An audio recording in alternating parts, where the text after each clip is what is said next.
All right, I want to get down to some brass tacks today and talk about what you do when you don't feel like it. I love to use a famous phrase that Tony Robbins uses a lot, which is, when I say go, we go. That's something that I've kind of cultivated in myself over time. For those of you who don't know me, my name is Kathy. Nice to meet you. A little over 6 years ago, I developed over 30 neurological symptoms, including spasmodic dysphonia. And I set on a mission to figure out how I could heal myself of all of these symptoms naturally. The doctors were not offering me any answers or solutions, so I took matters into my own hands and decided to learn how to heal myself. Now, thank God I was able to do it, but it was a journey. And you will find you're on your own journey. If you're watching this channel, you may be suffering from some of the same symptoms that I suffered with. I had no quality of life. So I felt like, in a way, I had no choice but to go all in on some of the modalities, the things that I thought resonated with me and seemed like it made sense. One of those things was changing my diet. I read all the medical medium books and went all in on all of the protocols that he recommends. I'm not going to tell you it was easy, because it really was not. But it became easier when I mastered my mindset and took away any of the obstacles that might be stopping me from my follow through. What I realized is, of course, we all have days we don't feel like it. We don't feel like getting up to make our celery juice. We don't feel like having to do all of the scratch cooking that we have to do on these protocols. You don't feel like necessarily going to the gym. You don't feel like doing your breathing exercises or meditating or doing your journaling. You don't feel like it some days, right? Well, the reason that prevents most of us from doing it is actually something a little bit higher on the food chain. And that would be our beliefs and who we perceive ourselves to be. Sometimes it's really easy to get some pessimistic beliefs that are adopted and without even realizing it. And maybe you fall into one of those categories where you have a belief that a doctor needs to heal you, you need medicine, you need a magic pill, or whatever. Look, we're all looking for that magic pill, right? One and done, healed, hooray. That just doesn't exist. Even people who take pills don't have amazing health and are feeling like they're cured. The pills help them mask the symptoms. So it really comes down to us and what our body already knows how to do. That's one of the things that I really want to emphasize. Sometimes we forget that, you cut yourself and you don't have to do anything to help your body heal that cut. It just automatically does it. You don't have to give it a command. You don't have to think a certain way. You don't have to do a thing. And that cut automatically finds its way to healing. Our bodies are designed that way. They are self-healing, self-cleansing entities. Sometimes we just have to give them a little leg up, especially in this very toxic environment that we live in. So when I tell my stories, a lot of times I'm expecting people to just flock over to me and ask for all the details and start following what I say just right off the bat. And what I've realized over time is that there's something holding them back from doing that when they hear my healing story, because up to now, it has been sort of rare for people to heal spasmodic dysphonia. Doctors talk about it being incurable. Similarly, with Lyme disease, you once you have it, you have it. And so it's kind of unusual when you hear about people finding the way out of this. So I get the skepticism of it seems too good to be true, but also I think sometimes it comes to an underlying belief about the person that they think about themselves. I think sometimes people have trouble believing that they are able to commit to something and follow through with something, especially involving food changes and habit changes that are hard to make. I know that a lot of us, and I used to be the same way. Back before I got sick, I was someone who maybe hadn't been able to stick with a certain eating program or a certain health regime for a very long period of time, sometimes. And so I had those beliefs about myself too, like a doubt or a belief that I could actually do it and stick with it. But I had to change that in order to then become someone who does stick with it. I had to just identify for myself that I am a perfect, beautiful creation of God. My body knows how to heal, and the universe has my back. Those basic truths helped me to shift my beliefs. Maybe before I said, oh, I'm a scatterbrain. I can't follow a thing. I can't commit to doing something consistently. I had to change all of that and say, okay, what if I was someone who could stick with a program? What if I am someone who can actually do hard things? So I had to set about to prove to myself that I was capable of that. And I did that just one day at a time.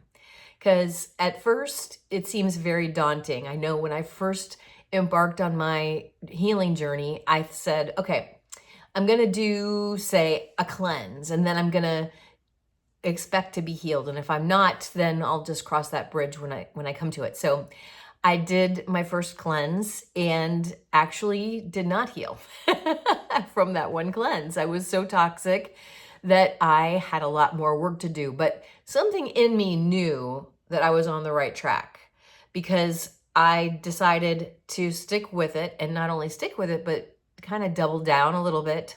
Because initially when I started, I was a little bit like, well, I'll have a cheat day here or there, or I'll do most of the protocols, but I'm not going to do all of them, or that kind of thing. And so I realized after I successfully did the first cleanse, and it was so brutal because I was not ready for a cleanse. That's the thing I always tell the people I'm advising and coaching. Don't jump right into a cleanse like I did. But the fact that I did it and I suffered through it and I made it proved to me that I was able to do more than I thought I was able to do. When we are looking at a task at hand, we have to get down to the serious why do we want to do this so much? Our why has to be more powerful than our objections, basically, or our doubts. So we have to really spend time on that why. I know for me, when I was trying to heal my neurological symptoms and my voice, it was a no-brainer because my life quality was so poor at that time. And I was like, obviously, I can't live like this anymore. So I've got to do something drastic. And I just kept saying to myself these little mantras like, nothing tastes as good as healing feels.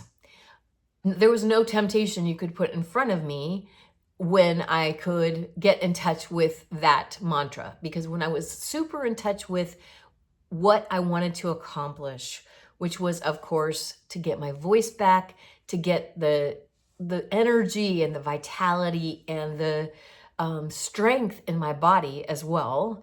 And so I was determined, and I was not going to allow my little drones of doubt that would come in every now and then and say, why are you even doing this? You've been doing this for X amount of time and you're not healed yet. And in my case, Medical Medium did not write about spasmodic dysphonia specifically.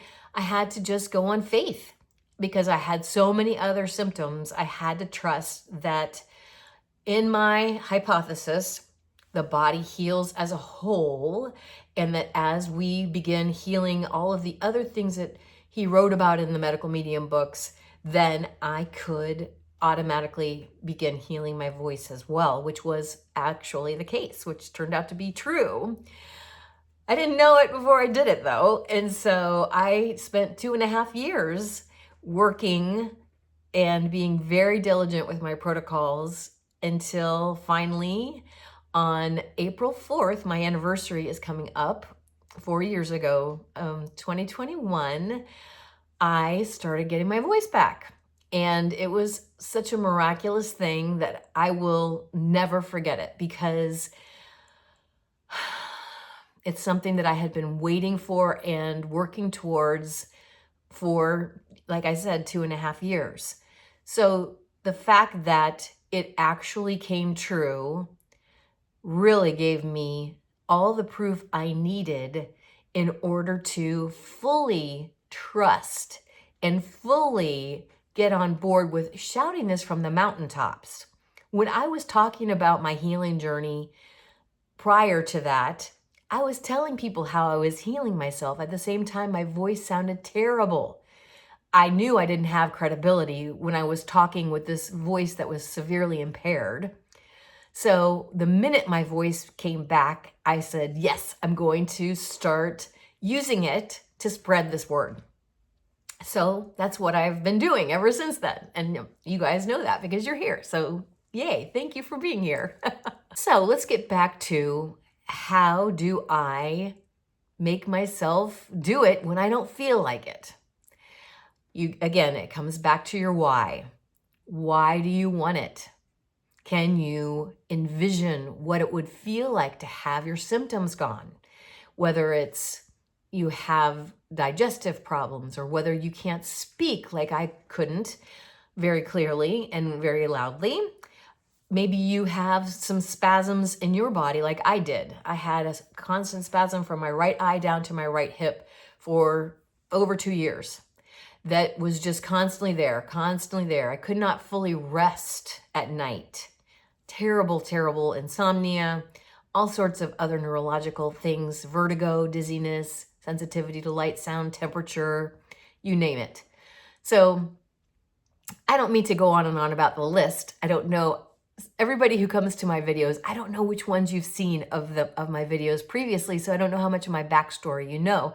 And I want to make sure that I communicate what it is that the end goal for me was, and so that you can know if sticking with this is the end goal for you too. If you're trying to heal your body and you want to get rid of symptoms that are diminishing your life, we just have to remove the obstacles. So again, working on some of those identities. You can borrow my 100% faith and commitment that your body knows how to heal it and is always striving to do it.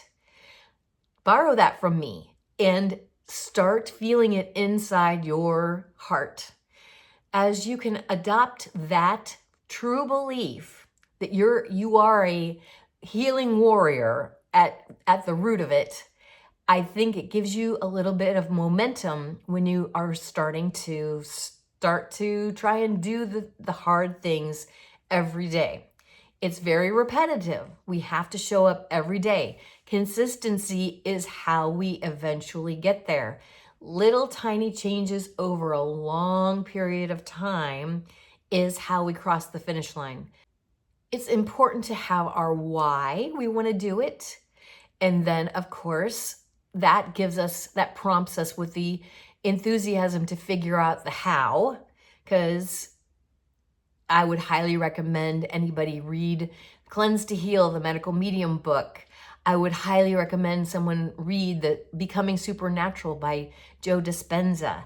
I would highly recommend you watch all of my videos and see, I try to give little tidbits and little aspects of all of the things that I use to heal myself along the way. It's too much to put into one little video for the day. I can't say all the things in one video, but I can sprinkle them out along the way over the course of my channel so that you guys can start gathering those tools and start implementing them one at a time. That's the thing. We want to make a change, one change at a time. 1% change every day will get you there eventually. And again, it's a marathon, not a sprint. I'm just repeating a lot of these things you've heard me say over and over again because, look, we all have those days where we just don't feel like it. But our desire to become the new versions of ourselves that doesn't listen to that instead knows what's for our highest good and overrides those feelings of unenthusiasm, let's say, at the very least. We can learn to override those feelings. And then once we do it one time or a couple times, the more we do it, the more it just becomes automatic. It's similar to how now when I'm making my celery juice, I don't have to think about it. I've done it so many times. It is second nature. But in the beginning, I was like, oh my gosh, am I doing this right? Oh my, I was like worried the whole time that I was doing it wrong. So it's a learning curve at first, but if we can learn to master our own willpower and our own faith at the root of this whole thing, again, you can borrow my story as your proof to lay a strong foundation of faith and trust that you are going to heal and that it is worth it. It's worth all of the work that you're doing now. And you know who's going to thank you for that? Your future self that is already healed is going to look back on this version of you and say, thank you so much. I am in so much gratitude for myself. When I was afflicted with all of those symptoms, I dug down so deep to find the commitment to stick with this protocol and keep pushing forward no matter if I was having the most horrible day or not. I'll tell you a little story. So a couple of days ago, I had to say goodbye to my beautiful little doggy, Bogey. You probably have seen him in a lot of my videos. It was just his time, and that was a very sad day for me. And I knew in the morning time it was my 9th day of my 369 cleanse, which is only juice. And here I was very emotionally distraught, and I had to take my dog to the vet, and I knew what probably was going to be the outcome of that visit.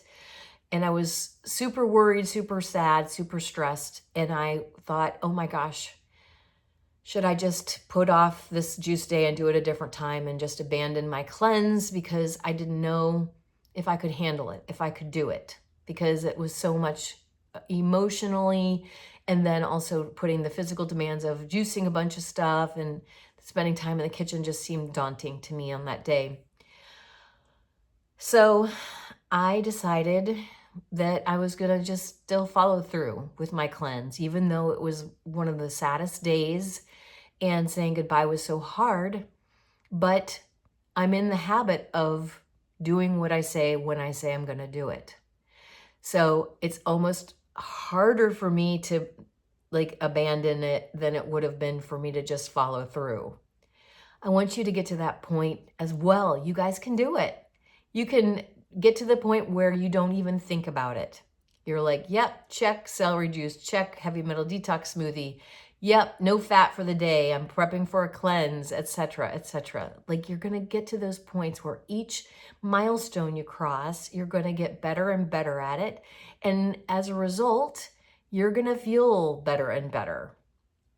I'll leave you with one extra tip that will help you as you're learning to navigate this journey and this battle within yourself. To start looking for the glimmers.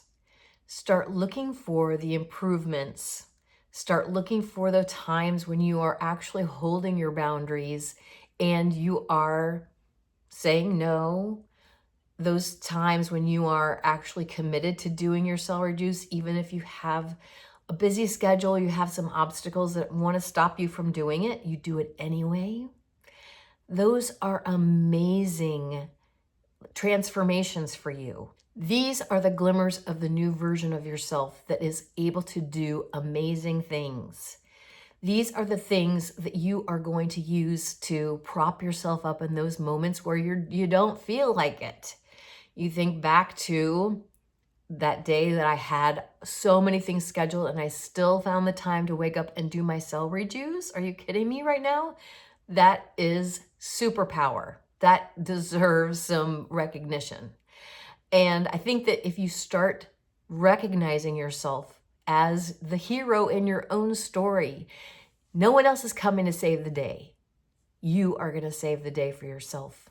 You're going to help yourself heal. You're going to help yourself detox. You're going to give yourself the support and the love and the nurturing that you need to make these changes. You're going to learn to master your mind and overcome those days when you just don't feel like it. And you're going to heal. And I'm going to be applauding for you every step of the way. All right, guys, I'll see you next time.